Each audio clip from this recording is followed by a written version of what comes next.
आइए देखते हैं त्रिकोणमिति का सब पार्ट, जिसको हम लोग हाइट एंड डिस्टेंस बोलते हैं, उसी का ये प्रश्न है। अच्छा प्रश्न है, आपके बोर्ड एग्जाम में पूछा गया था 25 में। तो पहले क्वेश्चंस रीड करते हैं, उसके बाद सोच विचार करेंगे कि फिगर कैसे बनाएंगे। तो क्वेश्चंस काफ़ी लंबा है, तो स्टेप बाय स्टेप समझने का प्रयास करेंगे। तो यहाँ देखिए लिखा है, एक बहुमंजिल भवन के शिखर से, मतलब बहुत इमारत वाला भवन है, मतलब बहुत कमरा वाला भवन है। वहाँ से देखने पर, वहाँ के टॉप फ्लोर से देखने पर एक 8 मीटर ऊंची भवन, कहने का मतलब मान लीजिए कि हम एगो भवन पे खड़ा हैं, हम यहाँ से जो है ना दूसरा भवन को देख रहे हैं, भोला के घर के देख रहे हैं, ठीक ना। तो अब हमार जो ऊंचाई है, अब भोला के घर की ऊंचाई देल है, कितना देल है 8 मीटर। इतना समझ में आ गया कि दो भवन है, एगो भवन यहाँ है, और यहाँ से एक टकला में बैठ के ये छोटका भवन को देख रहा है। दोनों में कोनो छोट बड़ हो सकता है, लेकिन कह रहा है बहुमंजिल, तो यही ना बड़का होगा, ये छोटका हो गया। तो आगे देखिए, आगे कह रहा है 8 मीटर ऊंचे भवन के शिखर और तल के अवनमन कोण। अब देखिए, अब मान लीजिए भवन है, बहुत छोटका है लेकिन समझने के लिए मान लीजिए ये भवन है, ई भवन के हो गया शिखर, मतलब ऊपर का जो होगा ना भाग, ओकरा बोलेंगे हम लोग शिखर, और निचला भाग जो होगा ओकरा बोलेंगे तल या फिर आधार। तो कह रहा है कि ई शिखर और ई तल दोनों से जो है ना अवनमन कोण बनाना है हमको। अवनमन कोण कितना कितना होना चाहिए, तो यहाँ लिखल है 30 डिग्री और 45 डिग्री। तो कह रहा है बहुमंजिल भवन की ऊंचाई बताओ, और दोनों भवन जो है ना ओकरा बीच के दूरी भी बताओ। तो हम उम्मीद करते हैं कि आप लोग को प्रश्न समझ में आया होगा। तो देखिए, पहले फिगर बनाने का प्रयास करते हैं, उसके बाद उसका सॉल्यूशन निकालेंगे। तो मान लीजिए कि हम जो है ना, यहाँ एगो भवन था बहुमंजिला, ओकरा पर बैठे हुए हैं, ये हो गया बहुमंजिला भवन। ई भोला का भवन हो गया, मान लीजिए भोला का भवन हो गया, यानी और छोटका बना देते हैं, ई भोला के भवन हो गया। तो ये दोनों भवन के बीच में तो दूरी न होगा ना कुछ, तो दूरियों निकालना है हम लोग को, ठीक है। एगो बिल्डिंग यहाँ है, एगो बिल्डिंग यहाँ है, दो बिल्डिंग हम लोग आराम से बना दिए। अब कथी कह रहा है कि अवनमन कोण, अवनमन कोण क्या होता है ओकरो बारे में जानकारी हम लोग को प्राप्त होना चाहिए, है कि नहीं। तो पहले अवनमन कोण के बारे में पढ़ लेते हैं, उसके बाद ये सवाल बनाएंगे। तो यहाँ देखिए, यहाँ ध्यान देना है, हम लोग को कोण जो है ना दो आएगा, और कुछ भी हो सकता है कोण का मान। तो ये दोगों में जो है पहल का आएगा आपका उन्नयन कोण। कौन सा कोण? उन्नयन कोण। और सेकेंड इज अवनमन कोण, अवनमन कोण, ठीक है। अब देखिए कब होगा उन्नयन, कब अवनमन। तो मान लीजिए आप मोड़ी टेढ़ करके ऊपर में देख रहे हैं ये बंदरवा को, ठीक ना, मुस्कुरा रहा है ये गर्दन टेढ़ करके आप एक ऐसे देख लिए, आंख ऊपर करके। तो अब जो ये कोण बनेगा ना, ये कोण बना, इसको बोलेंगे हम लोग उन्नयन कोण। यानी कि हम लोग कोई भी चीज़ नीचे से ऊपर की तरफ देख रहे हैं, है ना। अब मान लीजिए हम लोग नीचे में हैं, यहाँ कुछ है, एक हम देख रहे हैं ऐसे करके, तो ऐसे बना ना, तो एक बोलेंगे उन्नयन कोण, है ना। ये जब हमारा आँख कहाँ हो, ऊपर की ओर, आँख कहाँ हो, आँख ऊपर की ओर रहे, और ऑब्जेक्ट कहाँ रहेगा भाई, ऑब्जेक्ट भी हमारा रहेगा ऊपर, ऊपर की ओर। तब कौन सा कोण बनेगा, तो उन्नयन कोण बनेगा। इतना सीखे। अच्छा, अवनमन कोण में क्या है, अब हमारा आँख यही है लेकिन अब ये ऑब्जेक्ट जो है ना यहाँ आ गया नीचे में, ये बंदरवा जो है ना यहाँ आ गया है एकदम से स्माइली फेस के साथ। अब ये बंदर को हम जो है फिर हेरा फेरी के स्टाइल में ऐसे नहीं देखेंगे, हमको ऐसे देखना होगा नीचे करके। तो नीचे करके देखेंगे तो कैसे दिखेगा, तो इस तरह से दिखेगा ना। तो अब जो ये एंगल बना ना, एकरा बोलेंगे अवनमन कोण। अब नमन कोण ये फिर हेरा फेरी वाला ऐसे करके, ये नीचे की ओर। आँख हमारा कहाँ रहेगा, आँख नीचे की ओर। ऑब्जेक्ट कहाँ रहेगा, तो नीचे। हम कहाँ रहेंगे, तो ऊपर, मतलब हम रहेंगे टकला पर, ऑब्जेक्ट रहेगा नीचे में। तो ऐसे देखेंगे मुड़ी ऐसे करके, डर भी लगता है देखने में। तो ऑब्जेक्ट कहाँ रहेगा, नीचे। ऑब्जेक्ट नीचे की ओर रहेगा। तो आप समझ गए, ये जो अवनमन कोण है क्षैतिज तल के नीचे में बनता है ना। अवनमन कोण क्षैतिज तल के नीचे में बना और उन्नयन कोण क्षैतिज तल के ऊपर में बना। दिख रहा है, ये ऐसे बन रहा है और ये ऐसे बन रहा है ना। तो एग्जाम्पल तो बोलबे किए हैं कि फिर हेरा फेरी वाला स्टाइल में ऐसे यदि देख रहे हैं ना तो उन्नयन कोण हो जाएगा, ऐसे मोड़ी गोंद के देख रहे हैं तो अवनमन कोण हो जाएगा। तो अब आप लोग सोच के बताइए कि यहाँ से हम एकरा देख रहे हैं तो अवनमन कोण न बनेगा, इसीलिए क्वेश्चन में दिया है अवनमन कोण। अच्छा, यहाँ से एकरा देखते तब उन्नयन कोण हो जाता, क्योंकि ऊपर न देख रहे हैं ऐसे तो उन्नयन हो जाएगा, और एकरा से नीचे देख रहे हैं तो अवनमन हो जाएगा। तो आइए बनाते हैं। अब एकरा हटा देते हैं, ये आप लोग लिख लीजिएगा, है ना। दोनों में अंतर पता चल गया होगा। तो आगे बढ़ते हैं। अब हम लोग को क्या करना है, तो क्षैतिज तल बनाना है और साथ में जो भी दिया हुआ है क्वेश्चंस में उसको ड्रॉ करना है कि कौन सी रेखा पे हम लोग क्या लिखेंगे। तो देखिए, सबसे पहले क्षैतिज तल बनाएंगे। यहाँ से क्षैतिज तल बना लिए। ये हमारा क्या हो गया, बोलबे किए थे 8 मीटर वाला भवन, है ना। ये कौन चीज हो गया, तो ये हो गया बहुमंजिला भवन। बहुमंजिला भवन, एकर ऊंचाई हमारा निकालना है। ये हो गया दोनों भवन के बीच की दूरी, दोनों भवन की बीच की दूरी। ठीक, अब हम लोग को एक बार इसके साथ एक बार इसके साथ क्या करना है, कोण बनाना है। तो बनाइए, यहाँ से ऐसे करके कोण बना दिए एक, फिर यहाँ से ऐसे करके टेढ़ा हो गया। हाँ, अब ठीक है।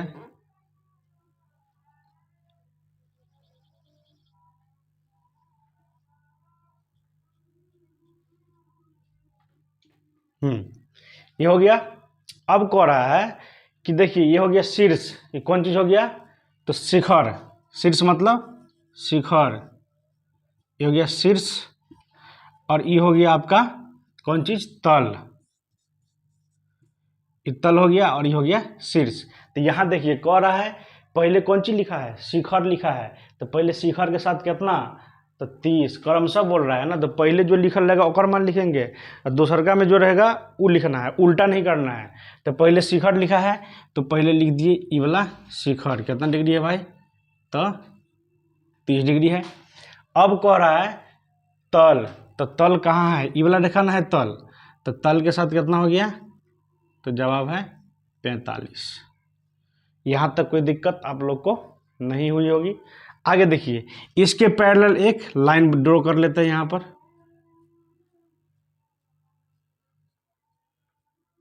लाइन ड्रॉ कर लिए जो इसके पैरेलल है।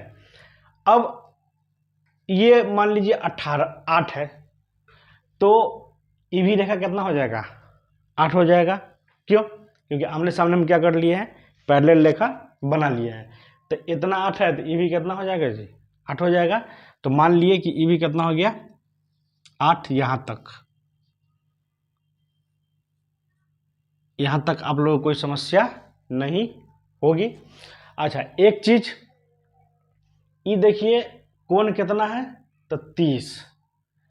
तो एक बात बताइए, ई कोण और ई कोण एकांतर कोण होगा कि नहीं, तो ई भी कितना हो जाएगा, तो जवाब है 30। फिर ई पूरे कोण कितना है, 45। तो ई पूरे कितना हो जाएगा, 45। अब ई रेखा को हम क्या करेंगे, पूरा बढ़िया से ड्रॉ कर लेंगे। अब बताइए, इतना तक समझ में आया होगा। एकांतर कोण अभिगृहित से ये 30 है, तो यह 30। एकांतर कोण भी बता देते हैं क्या। देखिए यहाँ ध्यान देना है। मान लीजिए ये जेड बनाए हैं, हम कौन सी बनाए हैं, जेड बनाए हैं। तो ई कोण जितना होगा ना उतना ई भी होगा। मान लीजिए ई एक्स डिग्री है, तो यह कितना होगा, एक्स डिग्री है। तो देखिए आपको जेड नहीं दिख रहा है, ऐसे फिर ऐसे फिर ऐसे, ठीक। अब देखिए फिर एक बार ऐसे, फिर ऐसे आए, फिर ऐसे। तो जेड जितना होगा ना एगो, उतने दूसरों को होगा। तो यही है एकांतर कोण। इसको क्या बोलेंगे हम लोग, एकांतर कोण।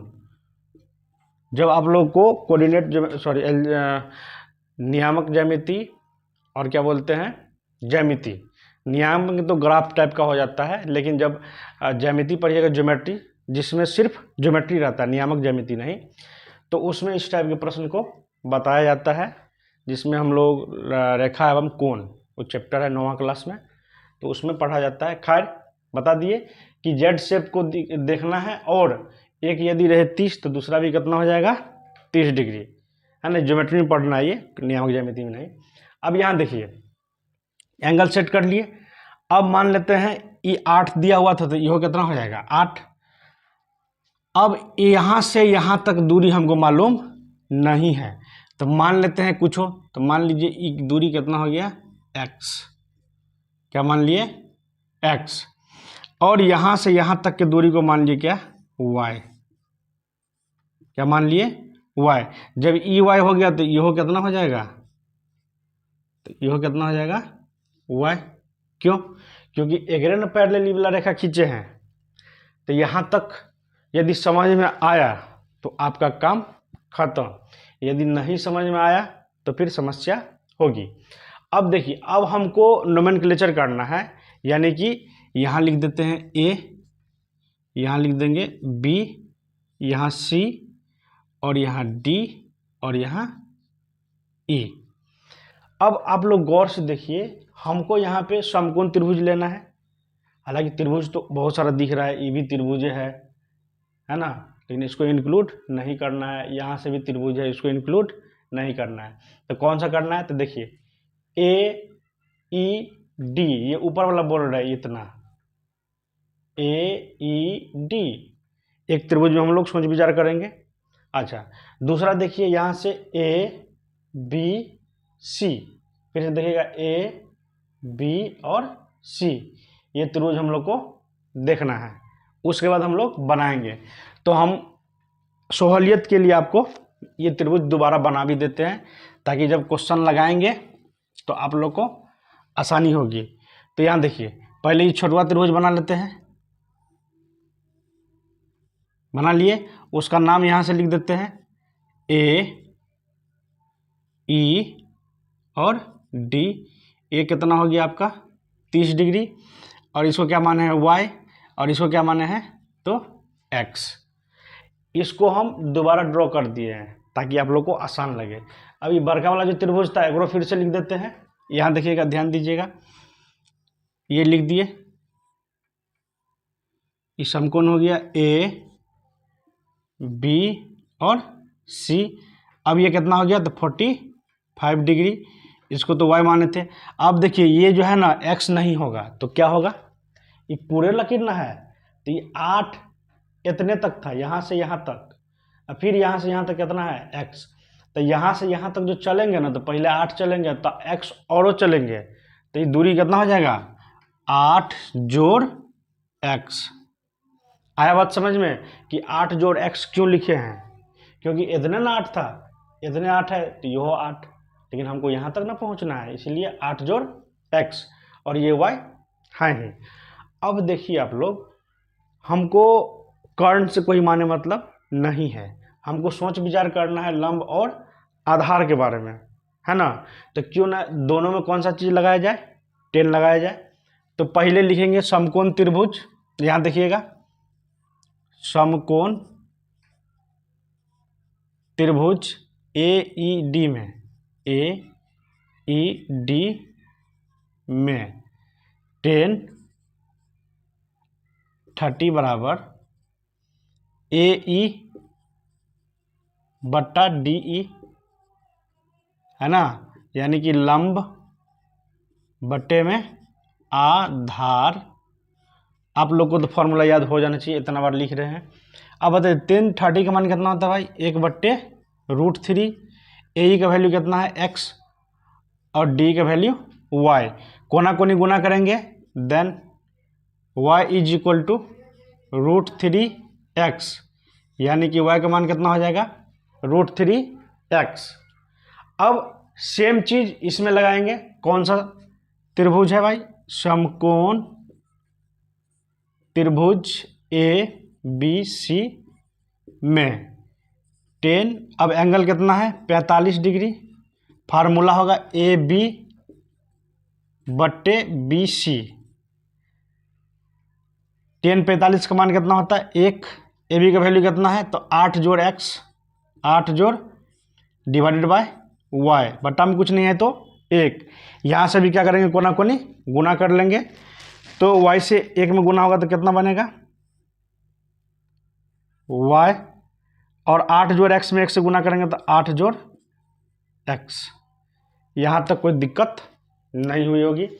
अब देखिए y का वैल्यू कितना है √3x, तो y हटाएंगे और क्या लिखेंगे √3x। यहाँ देखिए, यहाँ इसको मान लीजिए समीकरण 1, समीकरण 1, तो यहाँ लिखेंगे √3x बराबर 8 जोड़ x। यहाँ तो कोई समस्या नहीं है, ये समीकरण 1 से आ गया। अब x यहाँ है, यहाँ भी है, तो इसको एक साइड ला लेंगे, तो क्या आ जाएगा √3x जोड़ है, इसको इधर लाएंगे तो -1x बराबर 8। यहाँ तो कोई समस्या नहीं है। अब देखिए x दोनों में है तो x को बाहर खींच लेंगे, तो अंदर में क्या बचेगा √3 - 1 बराबर 8। अब x का वैल्यू निकालना है, ये है गुना में, तो क्या करेंगे 8 के बट्टा में लिखेंगे ये पूरे, तो लिखेंगे x बराबर 8 बट्टे √3 - 1, दिस इज माई आंसर। ये हमारा क्या निकला है, तो सिर्फ इतना दूरी निकला है। कितना दूरी निकला है, इतना दूरी निकला है। हमको पूरे भवन का दूरी चाहिए, तो ये आंसर नहीं होगा। क्यों, क्योंकि इतने न माने थे x, हमको ये पूरे निकालना है, तो इसमें 8 और जोड़ना होगा, तब जाकर क्या निकलेगा बहुमंजिला भवन की ऊंचाई। अच्छा, दोनों भवन के बीच की दूरी कब निकलेगा, तो जब हम कर मान निकालेंगे, y का मान निकालेंगे, तो x का मान यहाँ निकला है, यही मान यहाँ चिपका देंगे, तो क्या निकल जाएगा हमारा y का मान निकल जाएगा, मतलब दोनों भवन के बीच के दूरी को हम लोग आसानी से निकाल सकते हैं। अब देखिए यहाँ आंसर क्यों नहीं होगा। अब इस चीज़ को सॉल्व करने के लिए बहुत सारे लोग टेंशन में आ जाता है कि किस तरीक़ा से इसको सॉल्व किया जाए। तो यहाँ काम आता है रेशनलाइजेशन, परिमेयकरण।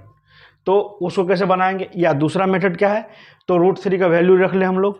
√3 का वैल्यू कितना होता है 1.732, तो यहाँ रखेंगे 1.732, उससे क्या करेंगे 1 को घटा देंगे, जो वैल्यू आएगा उसको फिर भाग देंगे, तो लफड़ा ज़्यादा होगा।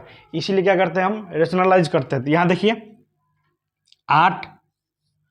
8 बट्टे √3 - 1, रेशनलाइज का मतलब होता है जो यहाँ है ओकरे 2 बार लिखना है, लेकिन चिन्ह बदल के। मान लीजिए यहाँ माइनस में है ना, तो एकरे लिखेंगे प्लस में, तो लिखेंगे √3 प्लस, दोबारा लिखना है नीचों में, √3 प्लस, दोबारा लिख दिए। अब देखिए यहाँ से फ़ायदा क्या हुआ हमको, तो √3 माइनस 1 √3 प्लस 1, तो बच्चा क्लास में आप लोग पढ़े होंगे a plus B into A minus B क्या होता है, A square minus B square. ओकरे यहाँ पे क्या करेंगे हम लोग यूज करेंगे। तो इससे फ़ायदा क्या होगा, तो इससे फ़ायदा हुआ कि नीचे में रूट ख़त्म हो गया। तो देखिए आगे बनाते हैं। यहाँ हो गया आपका 8 इंटू √3 प्लस 1, ई क्या हो गया, ई यहाँ देखिए, यहाँ लिखते हैं फार्मूला, ए स्क्वायर माइनस बी स्क्वायर बराबर ए plus B into A minus B. एकरे हमको यूज करना है, ई देल है ना, तो ए स्क्वायर माइनस बी स्क्वायर हो जाएगा। तो यहाँ ए स्क्वायर हो जाएगा, तो √3 का स्क्वायर, √3 का स्क्वायर माइनस 1 का स्क्वायर। ठीक, अब देखिए इसको सॉल्व करिएगा ना, तो क्या आ जाएगा, 8 इंटू √3 प्लस 1, नीचे में आ जाएगा √3 का स्क्वायर, 3 ना होगा, माइनस 1, तो 3 से 1 घटाएंगे तो कितना हो जाएगा, 2 हो जाएगा। फिर भाग दे देंगे। आगे बताते हैं, एक और हम हटा देते हैं ताकि इसको यहाँ पर हम लिख सकें।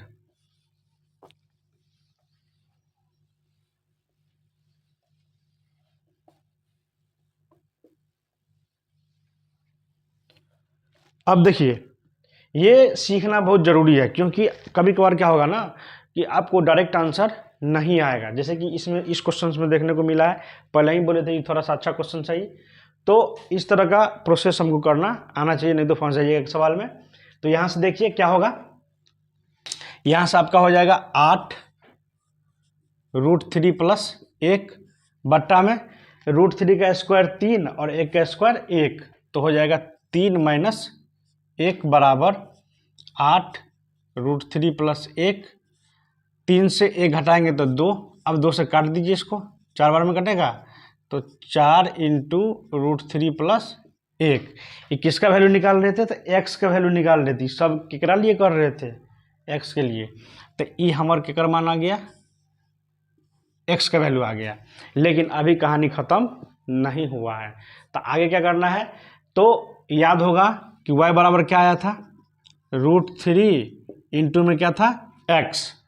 अब देखिए y बराबर हो जाएगा √3, x जब पूरे लिखना है कर्ली ब्रैकेट का इस्तेमाल करते हैं, 4 √3 जोड़ 4 हो जाएगा ना, 4 को अंदर भेज दिए। अब √3 से अंदर गुना करेंगे, तो √3 कितना बना देगा, 3 बना देगा, जोड़ √3 और 4 गुना करेंगे तो 4√3 बन जाएगा, 4 तिया 12 जोड़ 4√3। ये जो है ना दोनों मंजिल के बीच का दूरी आया है 12 प्लस 4√3, और बहुमंजिला भवन का ऊंचाई हो जाएगा 8 जोड़ 4 इंटू √3 प्लस 1। तो ये सारा प्रोसेस करने के बाद आपका आंसर आएगा, यानी कि 8 जोड़ x न मान है बहुमंजिला भवन का ऊंचाई, तो 8 में क्या करेंगे, ई वैल्यू को जोड़ना है।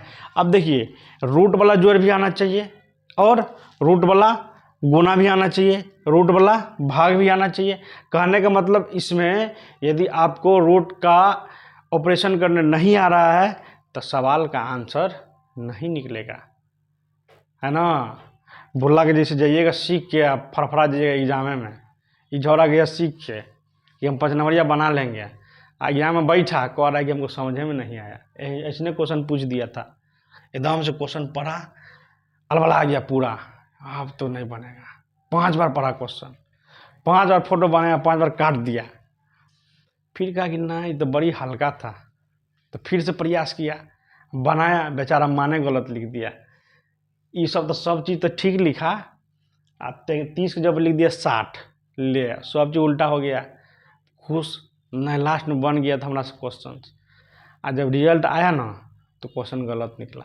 तो संभल के रहिएगा, पहले पूरा सोच विचार करना है। इस पे हम लोग अलग से क्लास लेंगे, कल जो है ना इस पे वीडियो बनाएंगे, क्योंकि इसमें बहुत सारा एल्गोरिदम करना पड़ा है।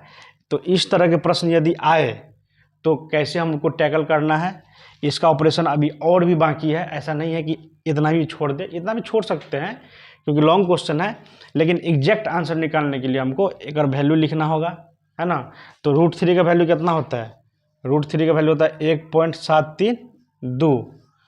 तो एक जब लिखेंगे, गुना जोड़ करेंगे तो एग्जैक्ट आंसर आएगा। यहाँ भी छोड़ सकते हैं, कोई वाली बात नहीं है। अब जो ये नयका वाला बच्चा सब है, 10वां में गया है, एकदम से मेगा स्टार है। किरे बोला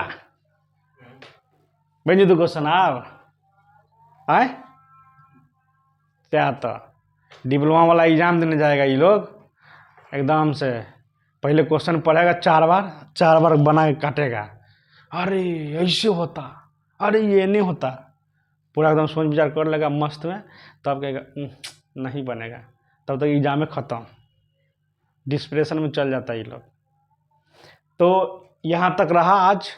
कल जो है हम लोग ये वाला ऑपरेशन देखेंगे, रेशनलाइजेशन, क्योंकि यहाँ पे स्पेस भी कम पड़ जा रहा है। तो कल फ्रेश में हम इस पैटर्न को समझाएंगे कि यदि आगे से इस तरह के सवाल आए तो किस वे में हमको बनाना है। बुझलिए रे बोला आए? चलिए ठीक है, मिलते हैं अगला वीडियो में। लाइक, शेयर और सब्सक्राइब करना ना भूलें। धन्यवाद।